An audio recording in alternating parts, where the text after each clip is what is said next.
Allez, bonjour à tous, j'espère que vous allez bien et que vous êtes en forme. On se retrouve dans cette vidéo où on va voir ensemble les prochaines opportunités intéressantes sur le marché des cryptos. Donc on va voir 4-5 cryptos comme ça qu'on va analyser ensemble. On va essayer de déterminer des points d'entrée, des points de sortie et comme d'habitude, on va utiliser la stratégie d'Eninvest qui est ma stratégie, celle que j'utilise à la fois pour le trading et pour l'investissement. Avant toute chose, avant de commencer cette vidéo, pense bien à la liker, à mettre un petit commentaire avec les crypto-monnaies que tu aimerais que j'analyse dans les prochaines vidéos et aussi à t'abonner pour pouvoir avoir accès à tout le contenu que je vais partager sur cette chaîne YouTube. Allez, sans plus tarder, on commence avec Solana. Donc vous le voyez à l'écran ici, Solana, on a plusieurs niveaux intéressants. On va d'abord parler des prochains niveaux qu'on va aller chercher, d'accord? Donc des paliers de revente en extension. Donc on a ici le premier palier à 200 $, d'accord? Le deuxième palier à 250 $ et le troisième palier à 305 $ à peu près. Donc je trace toujours des zones autour des paliers parce que c'est comme ça que ça fonctionne et c'est comme ça que le prix réagit. Il ne réagit pas sur un niveau, il réagit sur une zone de prix. Donc, si vous avez du Solana en portefeuille, vous pouvez tout à fait prendre des profits sur cette zone, puis celle-ci, puis celle-là, et ensuite profiter des retracements, puisqu'il y en a toujours, pour pouvoir réinvestir et donc du coup cumuler un maximum de Solana. Si on prend l'exemple ici de ce retracement, vous aviez eu une baisse de 35, voire carrément 38%, ce qui était une baisse relativement intéressante pour pouvoir recharger ensuite et surtout prendre des profits. Et c'est souvent ce qu'on a sur ces paliers de revente que je vous ai montré ici, ici et ici. On a souvent des réactions qui nous permettent derrière de réinvestir et donc du coup de cumuler un maximum de tokens. Maintenant, pour ceux qui veulent chercher à rentrer sur Solana, qui n'en ont pas encore et qui cherchent des points d'entrée. Alors on va avoir plusieurs possibilités. La première possibilité, si on passe en daily ici, donc en unité de temps daily, journalière, ici on va voir qu'on a plusieurs niveaux qui vont être intéressants. On a un premier niveau ici, aux alentours de 125 $ sur le petit tracé ici en pointillé jaune et gris. Et ensuite, on va avoir un deuxième niveau d'entrée intéressant ici, aux alentours des 104-105 $, qui a parfaitement réagi ici sur la baisse du 5 à 6 mars. D'accord, ici, on avait une baisse assez fulgurante sur les crypto-monnaies. On est venu se réappuyer sur ce niveau. Et derrière, vous voyez qu'on est bien parti à la hausse. Donc ici, pareil, c'est un niveau qui va être pertinent pour pouvoir recharger, d'accord? Donc on a 125 et puis ici 104, 105 $. Et ensuite, évidemment, pour ceux qui cherchent à accumuler plutôt dans une zone un peu plus importante et qui du coup cherchent à se positionner sur un horizon de prix encore plus bas et puis surtout un peu plus important, on va avoir ici cette zone entre 71 et 90 $. Alors pourquoi cette zone, j'en parle en dernier? Parce que c'est potentiellement la zone qu'on pourrait ne pas venir chercher, d'accord? Puisque c'est une zone qui est quand même assez lointaine, ça correspond à un retracement de Fibonacci qui est entre 0,5 et 0,618, donc c'est pas du tout sûr qu'on vienne la chercher. Je privilégierai d'abord les 125 et les 105 et ensuite je garderai un petit peu de liquidité pour réinvestir sur cette zone entre 71 et 91 $, avec toujours ces zones-là en extension, ce qui fait quand même un beau profit quand vous allez revendre et récupérer des bénéfices. On enchaîne ensuite avec Tao Bitensor. Alors lui, il s'est complètement fait rejeter sur le deuxième palier de revente qu'on a ici. Regardez, les réactions, elles sont juste magnifiques. Quand je vous dis que ces niveaux-là, ils sont extrêmement importants, regardez ici, on tape le niveau, on a une baisse derrière de 15%. Et ici, on retape le niveau et on a une baisse de 15% à nouveau. D'accord? Donc ça, c'est vraiment des niveaux qui sont extrêmement importants pour prendre des profits. On avait fait la même chose ici sur ce premier palier de revente. Regardez, on tape le niveau et derrière, boum, on a un retracement de quasiment 20%. Donc c'est absolument pas négligeable quand vous avez des tokens de pouvoir revendre sur ces paliers et ensuite racheter par la suite. D'accord? En plus, on avait une confluence intéressante ici avec notre niveau monthly qui a complètement rejeté le prix également ici. Et donc là, maintenant, ce qu'on va rechercher, c'est des niveaux d'achat pour cumuler un maximum de Tao possible. On a deux niveaux d'achat qui s'offrent à nous actuellement. Ce premier niveau sur lequel on est actuellement aux alentours des 615, 620 $, d'accord? Donc là, on est actuellement sur ce niveau. Ensuite, on a un deuxième niveau qui va être hyper intéressant, c'est ce niveau ici en monthly, vous le voyez ici, à 499, 500 $. Ça, c'est vraiment un niveau parfait pour vous faire un petit historique. Ici, je suis en mode replay. Regardez ici la réaction qu'avait fait Tao sur sa zone monthly, c'était en janvier. Regardez ici, on va tout simplement mettre une flèche, parce que bon, on sait ce qui s'est passé, mais moi je me rappelle très bien de cette zone, et c'est pour vous montrer la puissance des zones monthly. Regardez ici, on va se mettre une petite flèche, on va l'arrêter là, on sait que ça a été plus haut, mais on va l'arrêter ici. Regardez bien, boum, le prix a explosé derrière la réaction sur le niveau monthly. D'accord? Donc c'est tout l'intérêt de ces niveaux-là qui vont vraiment être des niveaux particulièrement pertinents pour réinvestir, cumuler ou réaccumuler sur un projet en particulier.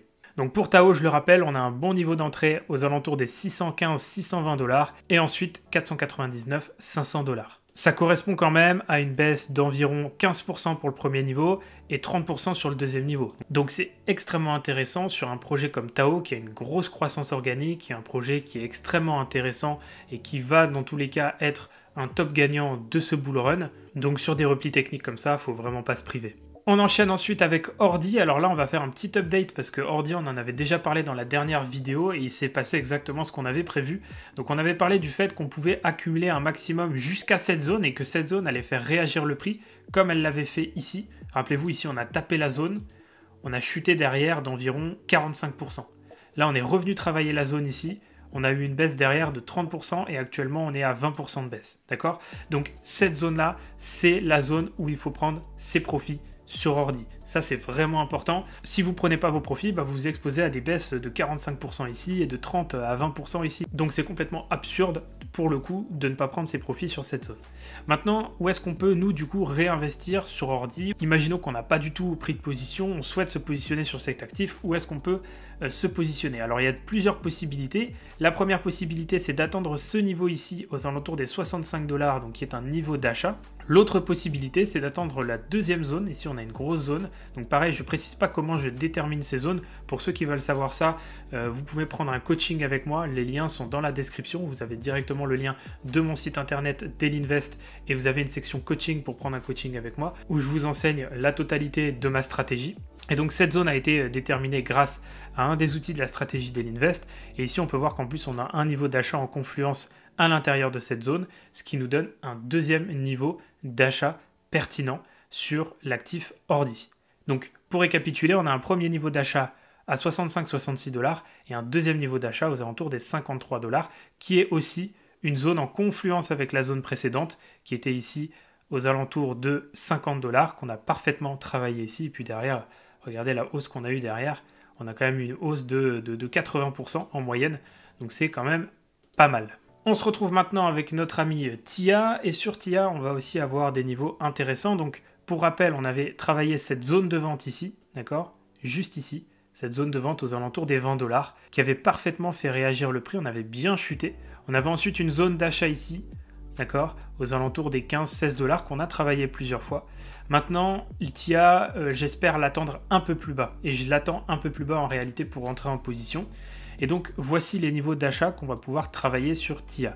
On a une première zone qui est ici, d'accord, aux alentours des 13-14 $. Donc pareil, une zone qui est déterminée avec la stratégie Dailyinvest. Cette zone-là, elle va être hyper intéressante pour rentrer à l'achat sur TIA. Déjà, un TIA à 13-14 $, c'est plutôt pas mal. C'est déjà mieux que l'acheter à 20 ou 21. Et ensuite, on voit qu'on a en confluence ici un premier niveau d'achat et un deuxième niveau d'achat à l'intérieur de la zone. Donc là, pour le coup, on commence à avoir pas mal de confluence de notre côté. Pour ceux qui sont un petit peu plus conservateurs et qui préfèrent attendre des niveaux un peu plus bas, on va avoir cette zone ici entre 11,50 $ et 9,50 $, d'accord, qui correspond au 0,5% et au 0,618% de retracement de Fibonacci. Cette zone-là, ça va être vraiment notre zone d'accumulation, la zone dans laquelle, voilà, si TIA revient dedans, on va pouvoir se positionner et accumuler un maximum de tokens. Pour rappel, sur TIA, on a une zone d'achat aux alentours de 13,50 $, donc 14 $, 13,50 $, et une deuxième zone d'achat pour les plus conservateurs entre 11,50 $ et 9,50 $. Maintenant, au niveau des objectifs, qu'est-ce qu'on peut aller chercher sur TIA? Et bien là, on a pas mal de choses intéressantes. On a un premier objectif ici à 24-25 $, et un deuxième objectif ici entre 30 et 31 $, d'accord? Donc, si vous arrivez à vous positionner sur 13,50 $, voire sur 10 $ à l'intérieur de cette zone, derrière, vous savez que vous avez un potentiel de x2, x3 à aller chercher sur la prochaine extension de prix, ce qui est pour le coup très intéressant. Et on termine cette vidéo avec CKB. On va faire un petit update parce que c'est vrai qu'on en a parlé dans la dernière vidéo et il s'est passé des choses particulièrement intéressantes. Regardez ici la réaction sur notre palier de revente, c'est juste magnifique. On est venu chercher le palier ici. En même temps, on avait une zone de vente, hein. Vous pouvez la voir ici en rouge. Et bim, le prix a chuté de quasiment 20%. Alors on est remonté un tout petit peu, on est à 18% actuellement, mais c'est quand même une baisse qui n'est absolument pas négligeable. Donc j'espère que vous avez pris des profits sur ce palier, c'est vraiment important, c'est le but, hein. Et maintenant ce qu'on va chercher sur cet actif, c'est des niveaux d'achat, puisque évidemment on a revendu une partie de nos profits. On va chercher à se repositionner un petit peu plus bas pour cumuler un maximum de tokens CKB. Qu'est-ce qu'on va avoir comme niveau d'achat intéressant?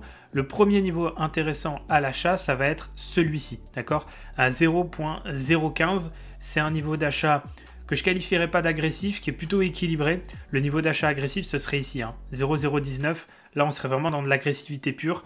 Là, sur du 0.015, on serait sur un niveau de retracement qui est plutôt cohérent par rapport à la structure, qui n'est pas trop agressif et qui n'est pas non plus trop conservateur. Ensuite, le deuxième niveau d'achat, là on va plutôt parler d'un niveau d'achat conservateur, puisque ça va être entre 0,014 et ici le plus bas à 0,011, d'accord? Pourquoi ce niveau? Tout simplement parce que c'est le niveau entre les 0,5 et les 0,618 de retracement de Fibonacci, et en même temps on retrouve sur ce niveau notre niveau d'achat ici. On a un gros niveau d'achat ici à 0,01177, et donc ce niveau-là, on va le mettre en confluence avec les 0,5 et 0,618 de Fibonacci. Donc pour rappel, sur CKB, on va attendre un premier niveau pour les plus équilibrés à 0,015 et un second niveau d'achat entre 0,014 et 0,011. Pour les plus agressifs, vous avez la possibilité de rentrer ici à 0,019, mais maîtrisez bien votre money management et pensez bien à manager votre trade, c'est-à-dire que si le prix se met à chuter pour aller chercher nos niveaux ici à 0,015, 0,014, et bien dans ces cas-là, pensez à manager votre position, peut-être sortir un peu de risque pour réinvestir un peu plus bas. Et ensuite, au niveau des prochaines zones d'ETP, des prochaines zones d'extension qu'on peut aller chercher, on va avoir ici cette zone aux alentours des 0,030. Donc un achat ici à 0,015 pour un TP à 0,030, ça fait une belle performance 2x2 sur un actif qui a une très belle croissance organique. Je pense que vous pouvez le voir ici, hein, c'est plutôt propre. Donc encore une fois, il ne faut pas s'en priver. Quand on a des bons outils et des bonnes analyses, c'est comme ça qu'on fait des bonnes performances. Voilà, j'en ai terminé avec ces 5 actifs pour aujourd'hui. J'espère que cette vidéo vous aura plu. Comme d'habitude, pensez à me mettre dans les commentaires les tokens, les actifs que vous aimeriez que j'analyse dans les prochaines vidéos. Je m'adapte à vos demandes, donc si vous me proposez rien, je fais en fonction de ce que moi j'ai envie de partager. Si à l'inverse vous me proposez des tokens ou des actifs, eh ben, je me plie à votre demande et j'analyse ce que vous voulez voir et ce que vous avez en portefeuille. Évidemment, avant de quitter cette vidéo, pensez à me mettre un petit pouce vers le haut, c'est un soutien non négligeable à la chaîne. Et puis moi, ça me motive à vous faire un maximum de vidéos sur cette chaîne YouTube. Pense aussi à t'abonner si ce n'est pas encore le cas, si tu n'es pas encore abonné, puisque l'aventure ne fait que commencer. Et si tu souhaites rejoindre la communauté, j'ai plusieurs réseaux qui vont te satisfaire. Je suis présent sur Instagram, TikTok, Telegram, Discord. Et si tu souhaites rejoindre mon workshop pour réussir à établir un plan cohérent et rentable en crypto, et savoir quand sortir sur tes investissements en crypto-monnaie, le lien est également dans la description. Et si tu souhaites prendre un coaching pour évoluer et progresser dans ton trading et dans ta vision de l'investissement, les liens sont également dans la description. Je crois que j'ai tout dit pour cette vidéo, je vais vous laisser ici et je vous souhaite à tous une excellente journée ou une excellente soirée.